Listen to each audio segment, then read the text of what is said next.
subscribe my YouTube channel Sahaj Bodh. Like, share and subscribe. जय जय रघुवीर समर्थ. श्री दासबोधाची अविटुकोडी साखू इच्छिणाऱ्या सर्व श्रोत्यांना आमचा नमस्कार. दासबोध यातील दास म्हणजे श्री समर्थ रामदास स्वामी आणि बोध म्हणजे संपूर्ण मानव जातीला आत्मसाक्षात्कार मिळावा आणि साक्षात परमेश्वराची प्राप्ती व्हावी यासाठी केलेला उपदेश म्हणजेच दासबोध. दासबोध हा मराठी भाषेतील वेदच आहे. सर्व श्रोत्यांनी पूर्ण चित्त एकवटून ध्यानस्थ बसून डोळे मिटून शांतपणे दासबोधातील ओव्यांचा आस्वाद घ्यावा ही नम्र विनंती. दशक पहिला स्तवन नाम. समास 8वा. मागील समासात म्हणजे 7व्या समासात आपण शब्दसृष्टीचे ईश्वर किंवा वेदरूपी परमेश्वर अशा कवीश्वरांचे स्तवन पाहिले. आजच्या समासामध्ये आपण सभेचे स्तवन पाहणार आहोत. ज्ञानदानाच्या प्रक्रियेत श्रोता आणि वक्ता जितके महत्त्वाचे आहेत तितकेच महत्त्व सभेच्या स्थानाला आहे. म्हणून या समासामध्ये श्री समर्थ सभेला वंदन करतात. जय श्रीराम. आता वंदो सकळ सभा, जये सभेसी मुक्ती सुलभा, जेथे स्वये जगदीश उभा, तिष्ठ तू भरे. नाही वैकुंठीचा ठाई, नाही योगियांच्या हृदयी, माझे भक्त गाती ठाई ठाई, तेथे मी तिष्ठतो नारदा. या कारणे सभा श्रेष्ठ, भक्त गाती ते वैकुंठ, नामघोषे घडघडाट, जय जयकारे गर्जती. प्रेमळ भक्तांची गायणे, भगवत कथा हरी कीर्तने, वेद व्याख्यान पुराण श्रवणे, जेथे निरंतर परमेश्वराचे गुणानुवाद, नाना निरूपणाचे संवाद, अध्यात्मविद्या भेदाभेद मथन जेथे. ज्या सभेमध्ये स्वतः जगदीश्वर प्रेमभराने तिष्ठत उभा राहत असतो आणि म्हणून जेथे मुक्ती सुलभ असते अशा कीर्तन पुराण निरूपणांच्या सर्व सभांना आता नमस्कार करू.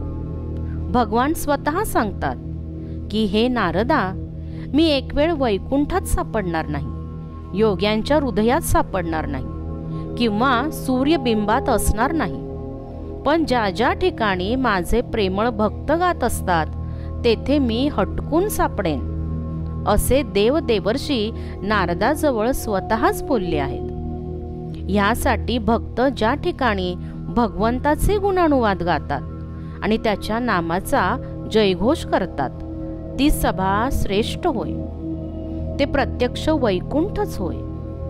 अशा सभांमधून निरंतर प्रेमळ भक्तांची गायने, भगवत कथा हरी कीर्तने, वेदांचे व्याख्यान पुराण श्रवण, परमेश्वराचे गुणानुवाद, अध्यात्म निरूपणाचे सुख, संवाद आणि अध्यात्मशास्त्रातील भिन्न भिन्न विषयांची चर्चा चालू असते. नाना समाधाने तृप्ती, नाना आशंक निवृत्ती, चित्ती वैसे ध्यानमूर्ती वाग्विळासे. भक्त प्रेमळ भाविक, सभ्य सखोल सात्विक, रम्य रसाळ गायक निष्ठावंत. कर्मशीळ आचारशीळ, दानशीळ धर्मशीळ, शुचिस्मंत पुण्यशीळ, अंतरशुद्ध कृपाळू. योगी वितरागी उदास, नेमक निग्रह तापस, विरक्त निस्पृह बहुवस अरण्यवासी. दंडधारी जटाधारी, नाथपंथी मुद्राधारी, एक बाळ ब्रह्मचारी योगेश्वर. अनेक प्रकारच्या आशंकांचे निरसन होऊन समाधान आणि तृप्ती होते.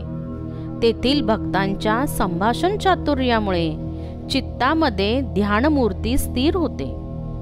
या सभांमधून अनेक गुणी सज्जनांचे दर्शन संभाषण सुख मिळते.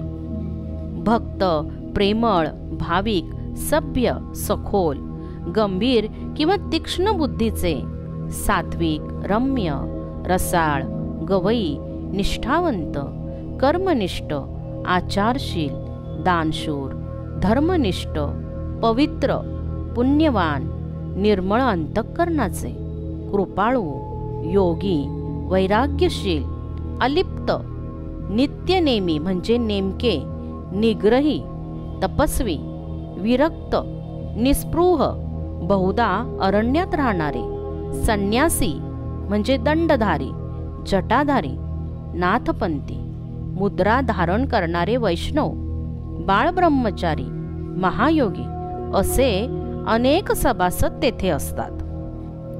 पुरश्चरणी आणि तपस्वी तीर्थवासी आणि मनस्वी महायोगी आणि जनस्वी जना सारिखे सिद्ध साधू आणि साधक मंत्रयंत्र शोधक एकनिष्ठ उपासक गुणग्राही संत सज्जन विद्वजन वेदज्ञ शास्त्रज्ञ महाजन प्रबुद्ध सर्वज्ञ समाधान विमळ करते योगी युत्पन्न ऋषेश्वर धूर्त तार्किक कवेश्वर मनोजयाचे मुनेश्वर आणि दिग्वल्लकी ब्रह्मज्ञानी आत्मज्ञानी तत्वज्ञानी पिंडज्ञानी योगाभ्यासी योगज्ञानी उदासीन पंडितानी पुराणिक विद्वांस आणि वैदिक भट आणि पाठक यजुर्वेदी. ते गायत्री पुरस्चरण करणारे तपस्वी तीर्थयात्रा करणारे मनाला जिंकणारे महायोगी जनासारखे वागणारे जनस्वी सिद्ध साधू साधक मंत्रयंत्रांचा शोध करणारे निष्ठावंत उपासक गुण ग्रहण करणारे संत सज्जन विद्वान लोक वेदवेत्ते शास्त्र जाणणारे महात्मे हुशार सर्वज्ञ निर्मल समाधान करणारे योगी व्युत्पन्न ऋषीश्वर धूर्त तार्किक तत्ववेत्ते दूरदर्शी कवीश्वर मनोजय करणारे मुनीश्वर नग्न राहणारे दिगंबर असे अनेक सज्जन तेथे असतात. ब्रह्मज्ञानी आत्मज्ञानी तत्वज्ञानी आणि पिंडज्ञानी देखील तेथे उपस्थित असतात. महाभले महाश्रोती याज्ञिकाणी अग्निहोत्री वैद्याणी पंचाक्षरी परोपकार करते भूत भविष्य वर्तमान जयास त्रिकाळाचे ज्ञान बहुश्रुत निरभिमान निरापेक्षी शांती क्षमा दयाशीळ पवित्राणी सत्वशीळ अंतरशुद्ध ज्ञानशीळ ईश्वरी पुरुष ऐसे जे का सभा नायक जेते नित्यानित्य विवेक त्यांचा महिमा अलौकिक काय म्हणोनी वर्णावा जेथे श्रवणाचा उपाय आणि परमार्थ समुदाय तेथे जनासी तरुणोपाय सहजची होय. अशा सभेमध्ये योगाभ्यासी योगज्ञानी उदासीन पंडित पुराणिक विद्वान वैदिक भट यजुर्वेदी पाठक ज्योतिषी फार चांगले मोठे श्रोत्रिय म्हणजे वेदवेत्ते ब्राह्मण याज्ञिक अग्निहोत्री वैद्य पंचाक्षरी परोपकार करणारे भूत भविष्य आणि वर्तमान अशा तिन्ही काळांचे ज्ञान असणारे बहुश्रुत निराभिमानी निरपेक्षी शांती क्षमा आणि दयाशील पवित्र सत्वस्थ शुद्ध चित्त ज्ञानी असे ईश्वरी ईश्वरतुल्य किंवा ईश्वरास वाहिलेले पुरुष असतात. अशा या सभांमधून नित्यानित्य विवेक करणारे असे प्रमुख सभासद असतात. त्यांचा महिमा अपूर्व आहे. तो किती म्हणून वर्णन करावा. जेथे परमार्थ करणाऱ्यांचे समुदाय जमतात आणि श्रवणाचा मार्ग सर्वांना मिळतो त्या ठिकाणी लोकांचा सहजच उद्धार होतो. उत्तम गुणांची मंडळी शांतरूप सत्वागळी नित्य सुखाची नवाळी जेथे वसे विद्यापात्रे कळापात्रे विशेष गुणाची सत्पात्रे भगवंताची प्रीतीपात्रे मिळाली जेथे प्रवृत्ती आणि निवृत्ती, प्रपंची आणि परमार्थी, गृहस्थाश्रमी, वानप्रस्थी, संन्यासादिक, वृद्ध तरुणानी बाळ, पुरुष स्त्रियादिक सकळ, अखंड ध्याती तमाळ नीळ, अंतरयामी, ऐसे परमेश्वराचे जन, त्यासी माझे अभिवंदन, जयाचेनी समाधान, अकस्मात वाणी, ऐसिये सभेचा गजर, तेथे माझा नमस्कार, जेथे नित्य निरंतर कीर्तन भगवंताचे. ह्या सभांमधून अनेक गुणांची सत्वशील मंडळी भेटतात. ही मंडळी सत्वधीर, विशेष सत्वशील असते. त्या ठिकाणी निरंतर सुख प्राप्त होते. विद्या, कला इत्यादी विशेष चांगल्या गुणांनी युक्त आणि भगवंताचे लाडके असे अनेक भक्त येथे जमलेले असतात.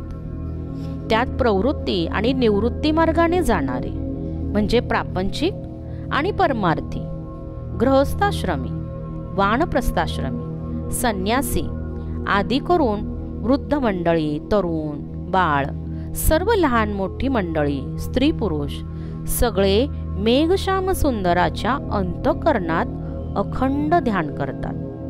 असे हे परमेश्वराचे भक्त की ज्यांच्या संगतीने अकस्मात समाधान वृत्ती बांधते, त्यांना माझा नमस्कार असो. ज्या ठिकाणी सदा सर्व काळ भगवंताचे कीर्तन चालते, अशा सभांना आणि तेथील भगवतजनांना माझा नमस्कार असो. जेथे भगवंताच्या मूर्ती, तेथे पाविजे उत्तम गती, ऐसा निश्चय बहुता ग्रंथी, महंत बोलिले, कलो कीर्तन वरिष्ठ, जेथे होयते सभा श्रेष्ठ, कथा श्रवणे नाना नष्ट, संदेह मावळती. इति श्री दासबोधे गुरुशिष्य संवादे सभास्तवन नाम समास अष्टम संपूर्ण. जेथे प्रत्यक्ष भगवत स्वरूप झालेले संत असतात, तेथे जीवांना उत्तम गती मिळते, असा निर्णय अनेक ग्रंथात संतांनी केलेला आहे. कलियुगामध्ये सर्व साधनात कीर्तन हे सर्वश्रेष्ठ आहे आणि असे वरिष्ठ कीर्तन ज्या सभेत होते, ती सभा इतर सभांहून श्रेष्ठ होय. कारण कथा ऐकल्याने अनेक नष्ट म्हणजे मिथ्या, वाईट असे संशय नाहीसे होतात. येथे दशक 1 आणि समास 8 समाप्त झाला आहे. पुढील व्हिडिओत आपण दशक 1 आणि समास 9 पाहणार आहोत. जय जय रघुवीर समर्थ.